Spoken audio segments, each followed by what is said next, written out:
ఈ ప్రపంచంలో దేనికి గ్యారంటీ లేదు, దానికి మాత్రమే ఉంది. మరణం తప్పదు ప్రతి ఒక్కరికి, నీకైనా నాకైనా, మనకంటే ముందు పోయిన వారికైనా మన తరువాత పోయే వారికైనా. మరణం తథ్యం. మరణం, death is the only guarantee in this world.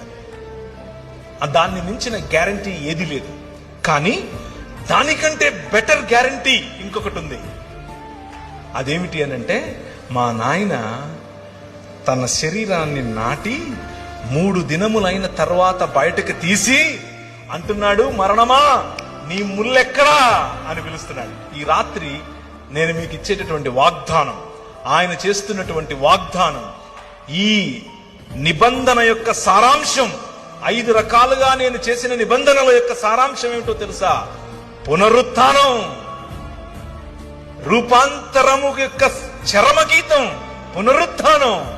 ఎప్పటికీ వాడిపోయినటువంటి శరీరాలు. ఆయన అలా వస్తాడు. ఆయన్ను మీరు చూస్తారు, గుర్తుపడతారు, మాట్లాడతారు. You can touch him, you can touch me. మీరు నన్ను కూడా చూస్తారు. ఏ బట్టని తెచ్చుకుని వచ్చావుగా మా ఊరికి, నువ్వు పేరు ప్రవీణే కదా, you will ask me. I will say yes, నేను అవునవును, హే బాగున్నావా అని అడుగుతాను నేను మిమ్మల్ని. This is going to happen. That is the hope that we have.